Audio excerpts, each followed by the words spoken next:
आदित्यनाथ योगी के अपमान से आहत होकर नौकरी से त्यागपत्र देने वाला फ्रॉड निकला। कूट रचना करके उसने नौकरी लिया था।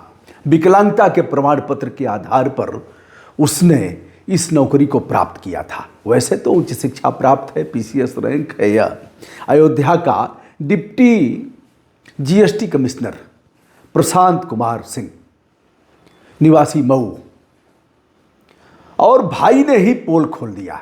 कहा, अरे जो रो रहा है ना आदित्यनाथ योगी के नाम पर, यह नौटंकी कर रहा है। जब इसका गला फंसने लगा तो इसने रास्ता खोज लिया।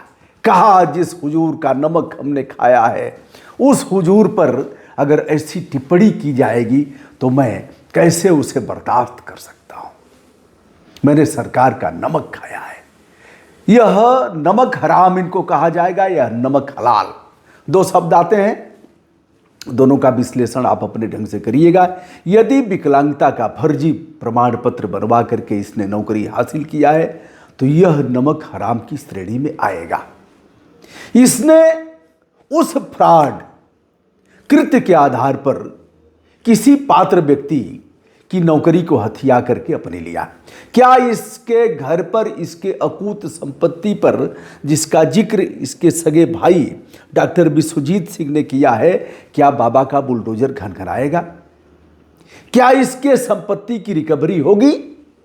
2021 से मुख्य चिकित्सा अधिकारी यानी सीएमओ मऊ लगातार इन्हें नोटिस दे रहा है। इस डेट पर, उस डेट पर, अगले डेट पर, अगले डेट पर, और सबकी कॉपी वह लगातार महानिदेशक को किए जा रहे हैं, लेकिन कोई असर नहीं। टालते टालते टालते खेल करते, और खेल तो बहुत तरह से होता है। राजनीतिक प्रभाव है और आर्थिक प्रभाव है। आर्थिक प्रभाव का बड़ा मतलब होता है यह राजनीतिक प्रभाव का। आज की तारीख में यह मत कहिएगा कि मैं केवल इन्हीं पर कह रहा हूं। 1000 रुपये की रिश्वत और दूसरी तरफ आदित्यनाथ योगी का आदेश, अगर दोनों को एक पलड़े पर रख दिया जाए तो रिश्वत वाला पलड़ा भारी हो जाएगा। यही स्थिति है। बाबा इस बात को नहीं मानेंगे, बाबा के लोग भी इस बात को नहीं मानेंगे। जय जयकार करने वाला मक्खनचूआ तो मानेगा ही नहीं, कहेगा तुम बर्दाश्त नहीं कर पा रहे हो। बाबा जैसा है कौन? लेकिन बाबा न थाने के अपराध को रोक पाए, बिना पैसे दिए हुए एक रिपोर्ट आपकी दर्ज नहीं होगी, बिना पैसा दिए हुए कोई काम आपका नहीं होगा, अन्वेषण करने वाला भी आपका पैसा लेगा। अलग बात है कि उनकी मजबूरी किस प्रकार की है, वह भी इस भ्रष्टाचार से पीड़ित हैं, यानी पुलिस विभाग के लोग। अगर कोर्ट में उन्हें आरोप पत्र दाखिल करना है तो उसका फोटो स्टेट कोर्ट का बाबू अलग से लेगा। उनकी भी पीड़ा है, उनकी भी पीड़ा पर खूब लड़ाई लड़ता हूं। यह एक जगह की बात नहीं है। विषय लंबा होगा, लेकिन मैं बता रहा हूं, अगर पुलिस वाले के पास लावारिस लाशें 2-3 मिल गई महीने में ना, तो फीस कापी नहीं दे पाएंगे अपने बेटे की। कोई भी पुलिस कप्तान दावा करके यह बात नहीं कह सकता कि मैं उसका समय से देता हूं। चलिए, विषयांतर न हो, इसलिए विषय पर आते हैं। यह हैं जीएसटी के डिप्टी कमिश्नर प्रशांत कुमार सिंह। पिता का नाम त्रिपुरारी सिंह है, रहने वाले मऊ के सरवा के बताए जाते हैं। वहीं से प्राथमिक शिक्षा और फिर इंटर कॉलेज, जीवन राम इंटर कॉलेज से इन्होंने इंटरमीडिएट की परीक्षा पास की। फिर आगे की पढ़ाई इनकी अन्य स्थानों पर संभवतः बीएचयू वगैरह किए होंगे। एलएलबी आजमगढ़ से किया। और ये हैं डिप्टी कमिश्नर जीएसटी। आइए, इन्होंने कहा क्या और फिर कैसे फंसेंगे। भाई तो नहीं छोड़ेगा, क्योंकि भाई के हक को भी इसने मारा।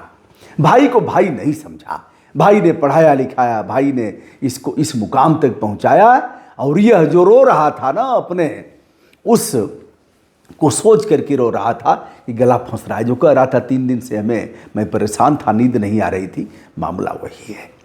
बाबा बचा के दिखाएं। बाबा बचा भी सकते हैं। बाबा कहेंगे हमारे लिए इसने कुर्बानी दे दिया। अरे बाबा, ये कुर्बानी नहीं दिया। जब यह फंस रहा था चारों तरफ से, तब इसने ऐसी नौटंकी किया है। चलिए, 27 तारीख को इनका त्यागपत्र हुआ और 26 तारीख को अलंकार अग्निहोत्री का त्यागपत्र। दोनों अलग अलग है। अलंकार अग्निहोत्री ने शंकराचार्य अभिमुक्तेश्वरानंद जी के अपमान को लेकर के, उनके जो बटुकों की शिखा उखाड़ी गई उसे लेकर के, और जीएसटी में जिस प्रकार का नया रेगुलेशन जो पास हुआ है उसे लेकर के जो किया है, अब उनके ऊपर भी जांच बैठ गई। अभी तक शशांक के ऊपर, प्रशांत के ऊपर कोई जांच नहीं बैठी है। इस पर भी हम लिखा पढ़ी करेंगे। शंकराचार्य जी के लिए भी हमने लिखा पढ़ी किया। हमारी सीमाएं हैं, लेकिन कलम तो चलेगी, कलम चलाना पड़ेगा। और कंप्यूटर पर आपकी कीबोर्ड पर उंगलियां फिसलेंगी तो कहीं ना कहीं जाकर के पड़ा रहेगा, बेकार नहीं जाएगा। यदि इसने नौटंकी किया, ऐसे केवल एक व्यक्ति थोड़े ही है, इतने लोग पड़े हुए हैं शिक्षा विभाग में, चिकित्सा विभाग में, विभिन्न नौकरियों में। यूं देखा, एक आईएएस थी मैडम जो आवास के लिए लड़ रही थी। मैडम की नौकरी गई, मैडम ने विकलांगता, उसका बाप भी आईएएस था और मैडम आईएएस थी, रौब जमा रही थी, मैडम की नौकरी गई। लेकिन मैं पूछना चाहता हूं गृह मंत्रालय भारत सरकार से, हुआ क्या उसके ऊपर? भूल गया होगा यह मामला।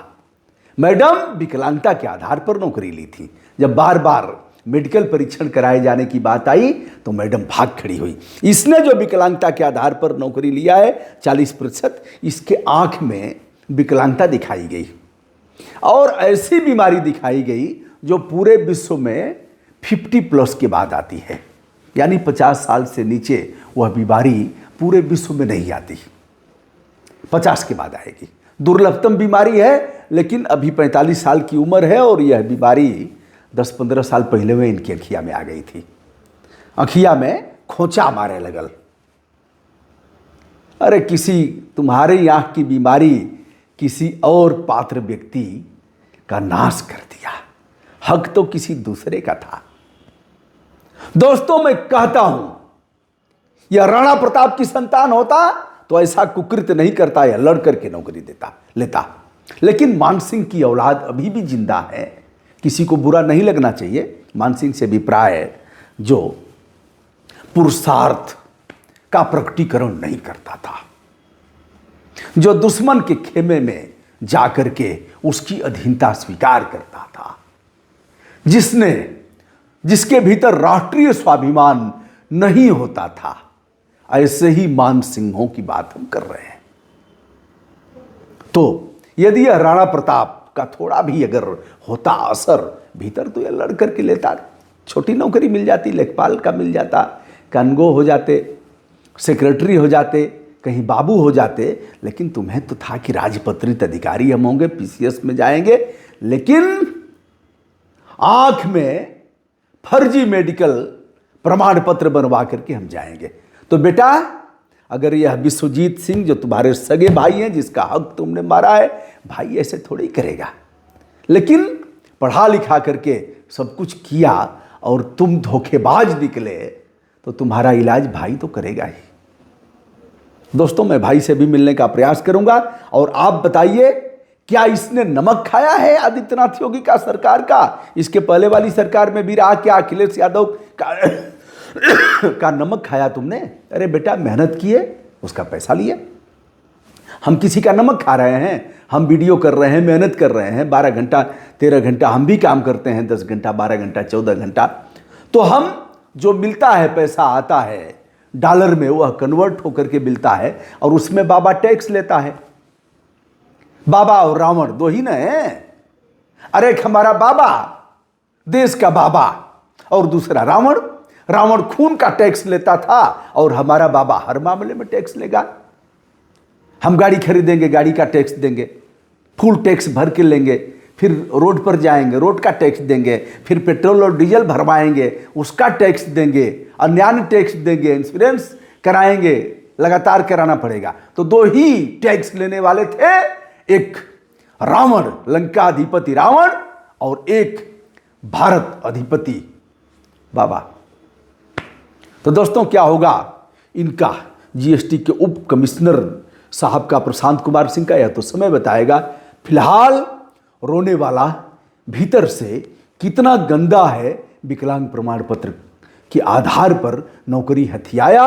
2021 से सीएमओ लगातार डाय डाय चिल्लाते हुए इसे बुला रहा है और यह भाग रहा है। अब बाबा के सर पर बंदूक रख करके यह बैतरणी पार करना चाहता है। बाबा रेल दीजिए, रेलिए ऐसे लोगों को।